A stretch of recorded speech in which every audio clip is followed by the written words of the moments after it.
ही मंडळी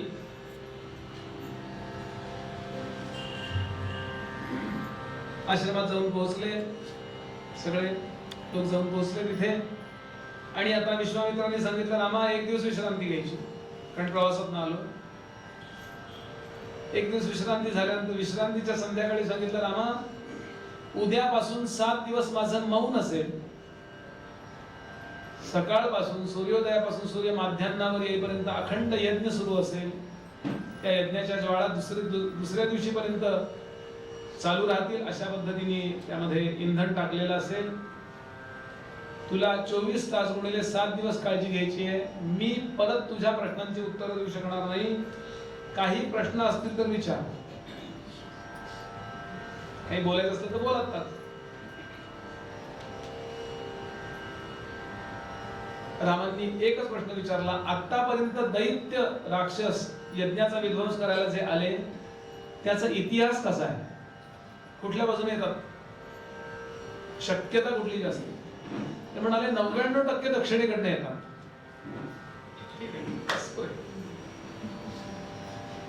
तुम्हाला काय विचारायचंय, काही सांगायचंय? म्हणले एकच सांगायचंय, आमच्या दोघांचं भाग्य आहे की आम्हाला हे कार्य मिळालं, बस, बाकी काही नाही. कमीत कमी बोलायचं आणि जास्तीत जास्त आशय. आता इंटरप्रिटेशनचं जर इंटरप्रिटेशन द्यायला लागलं, नाही मला हे म्हणायचं होतं पण मला असंही म्हणायचं नाही, असंही तुम्ही समजू नका, पण मग तसंही नाही.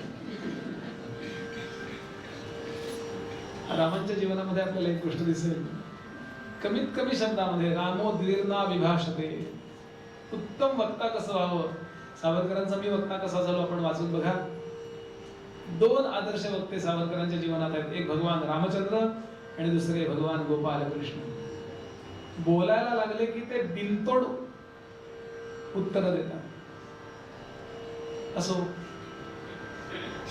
दुसऱ्या दिवशीपासून पहाटे ही मुलं उठतात आणि अखंड सावध आहे, डोळ्यात तेल घालून ते म्हणतात ना, ते अक्षरशः उत्तरेला ठेवलं लक्ष्मणाला, कारण तिकडून येऊ शकतात, दक्षिणेकडनं आलेत बरोबर आहे, पण कदाचित आता उलटही करतील. प्रत्येक वेळेला एकच स्ट्रॅटेजी द्यायची असेल असं नाही. आणि सांगितलं लक्ष्मणा अत्यंत सावधान राहा, खूप सूक्ष्मतेनं लांब बघत राहा, जवळ लांब आजूबाजूला. आणि अर्धा सर्कल जवळपास लक्ष्मणाने अर्धा गोल आणि यांनी अर्धा गोल असा सावधानतेनं रक्षणाला घेतला. दिवसा आणि रात्री मुलं जागी आहेत.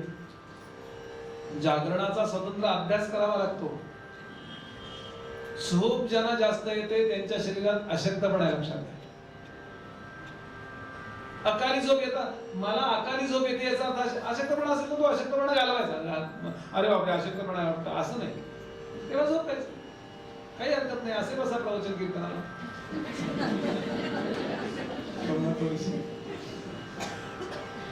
काही वेळा प्रवचनात आपल्याला जांभई येते. जांभई येते म्हणजे आपल्याला त्यावेळेला आळस नाही आलेला, शरीरातला उदान वायू बिघडला की नको तेव्हा जांभई येते. त्याची शास्त्रीय कारण आहेत. काय हो, नेमके प्रवचनाला आले आणि जांभया येत होते, मग त्याला उपाय आहे, गरम पाणी प्या की उदान वायू शांत होतो. की गरम पाणी आणलेलं नाही. आमच्या गुरुजींनी सांगितलं, मला एकदा इतक्या जांभया यायला लागल्या, अगदी वाईट वाटलं. म्हटलं वाईट वाटत, गरम पाणी देते. लगेच 5 मिनिट 2 मिनिटात माझ्या जांभया थांबल्या. आणि म्हणून ही सगळीच्या सगळी शिक्षण या मुलांनी घेतली. वय वर्ष 15, आता 5वर 0 देऊन बघा, 6वर द्या, 7वर द्या. काय माहिती असतं त्या मुलांना, सगळं माहिती. अखंड रात्रंदिवस जागे, त्याकरता ते एवढंच अन्न खातात जे शरीराला उपयोगी पडेल पण झोप येणार नाही. आणि 6 दिवस पूर्ण झाले आणि यज्ञ पूर्णाहुती पकडे चालला. आता साधारण कार्य पूर्ण होत आलं ना की मनुष्य गाफील होतो.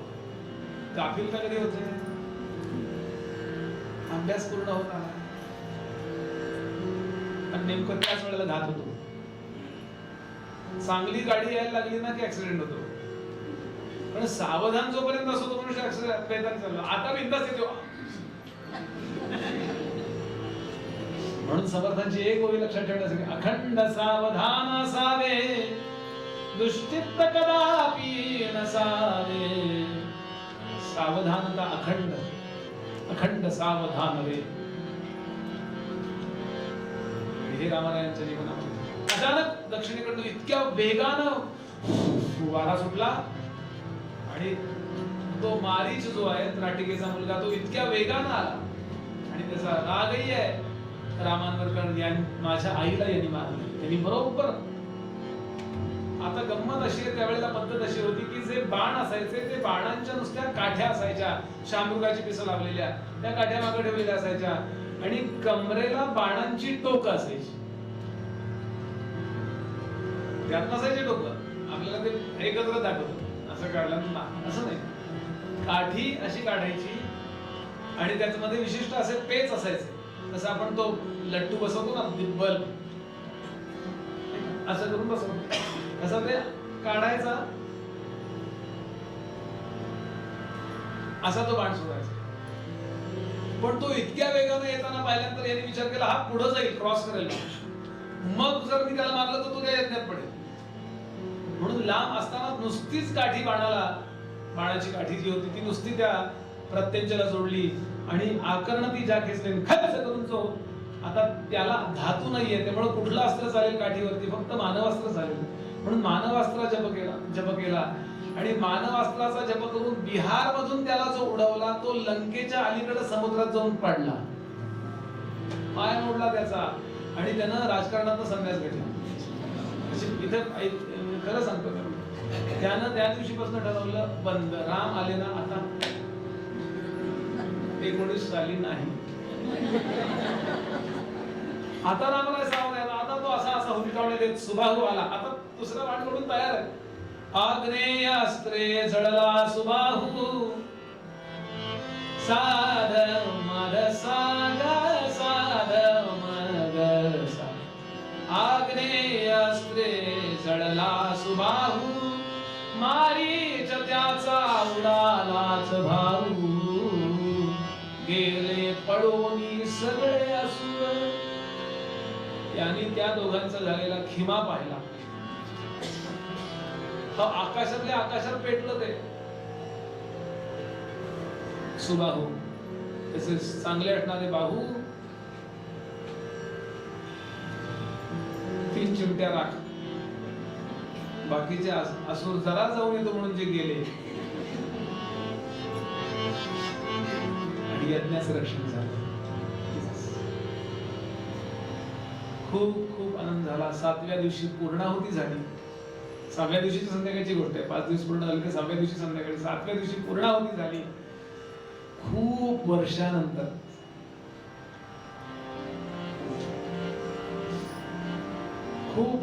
पूर्णाहुती झाली. इतके धडपडत होते सगळे ऋषींना यश मिळालं, उभे राहिले, थकलेले होते. 7 दिवस उपवास आणि अनशन, म्हणजे अन्न म्हणजे नाही, अशन म्हणजे जेवण. आणि यज्ञ पूर्ण झालाय. अत्यंत आनंद झाला, ज्याच्यामुळं यज्ञ झाला. त्या दोघांना असं कवेत घेतलं विश्वामित्राने.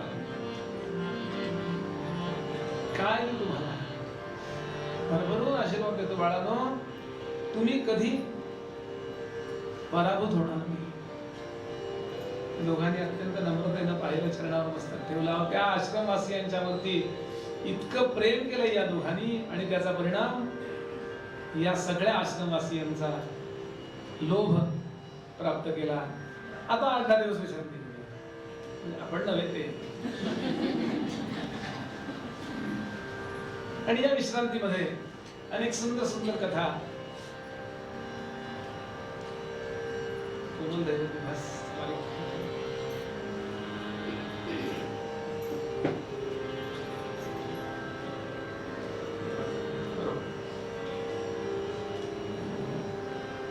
अनेक कथा सांगितल्या. पहिली कथा सांगितली आहे गंगेची. प्रवासातच झाली आहे, पण थोडंफार गंगा कशी आली, ते तुमच्या पूर्वजांनी कशी उद्भवली. असे गुरुजी सांगतात, नुसत्या जगातल्या मोठ्या लोकांच्या कथा सांगू नका, आपल्या पूर्वजांच्याही थोड्या कथा सांगा. आपल्या पूर्वजांनी असं कार्य केलं होतं हे कळल्यानंतर नवीन या पिढीला आपण काहीतरी कार्य करावं अशी इच्छा निर्माण होईल. दुसरी महत्वाची कथा सांगितली आहे. रोज रात्री, रोज थोड्या संध्याकाळच्या फलाहारानंतर विश्रांतीच्या वेळेला विश्वामित्र जेव्हा आश्रमात जातात तेव्हा आपल्या झोपडीत जाण्याच्या आधी राम आणि लक्ष्मण विश्वामित्रांचं पादसंवाहन करतात, पाय चेपतात. आणि हे गुरुजी त्या दोघांना मार्गदर्शन करतात. बरं का रे, एक सुंदर पत्र आलंय, तेव्हा आपल्याला मिथिलेला जायचंय. चला राघवा चला, चला राघवा चला, पहाया पहाया जनकाची, आया जनकाची.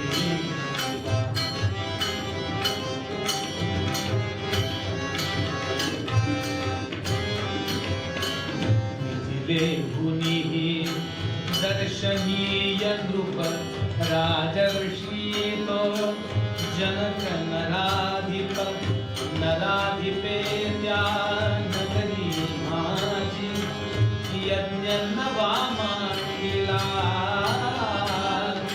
चला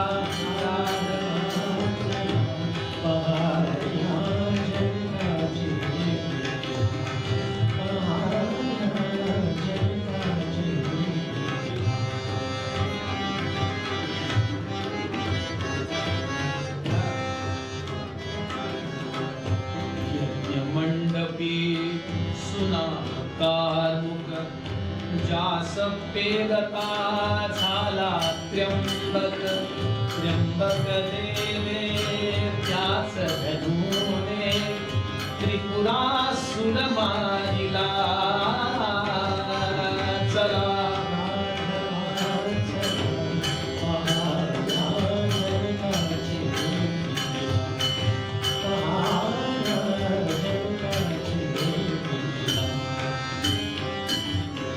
शिवधनुते त्या सदनी ठेवून, जनक तयाचे करितो पूजन. पूजनीय त्या अतुल धनुला, पूजनीय त्या विशाल धनुला, जगात नाही तुला. चला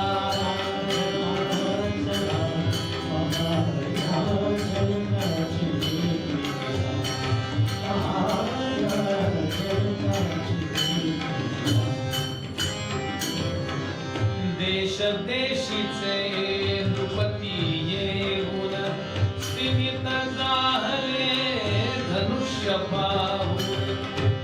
पाहताच ते उचला याचा, मोहत याचा हला. चला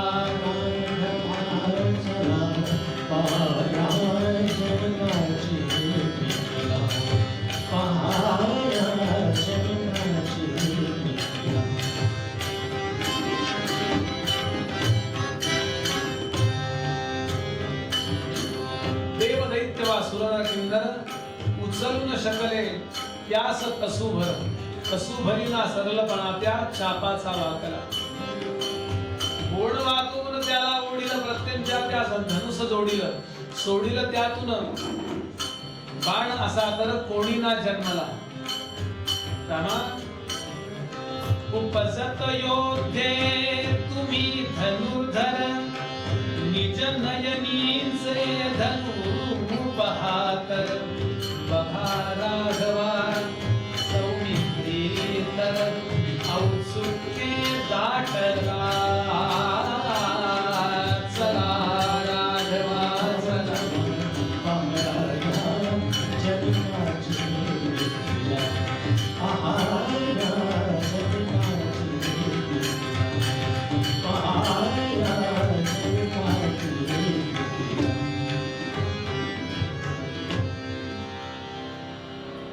आणि जानकीची जन्मकथा ही दिसते.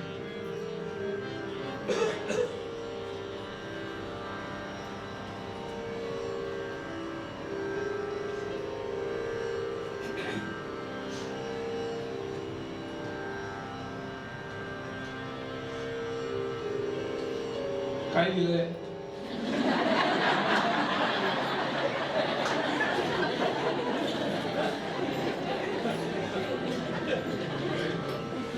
ट्रॅफिकमुळे 10-15 मिनिटे भोजन प्रसाद यायला उशीर लागतोय, त्यामुळे प्रवचन वाढवावे. सकाळपर्यंत प्रवचन करीन, जेवायला मिळणार नाही. घाबरू नका, 10 मिनिटं नाहीतरी 8:30ला होतच नाहीये. माझं जरी 8:30ला आटोपलं तरी गुरुजींच्या ताब्यात एकदा माईक गेला म्हणजे मंत्र, तिथे मंत्र व्यवस्थित झाले पाहिजे, नीट लागलं पाहिजे जानकी देवींचं. त्यामुळे त्यातही 10-12 मिनिटं 9च्या आत, तर 9च्या दरम्यान आपण खाली जायचं. 9ला पोटात पहिला घास जा, खात्री द्या, म्हणजे बसायचा धीर राहतो.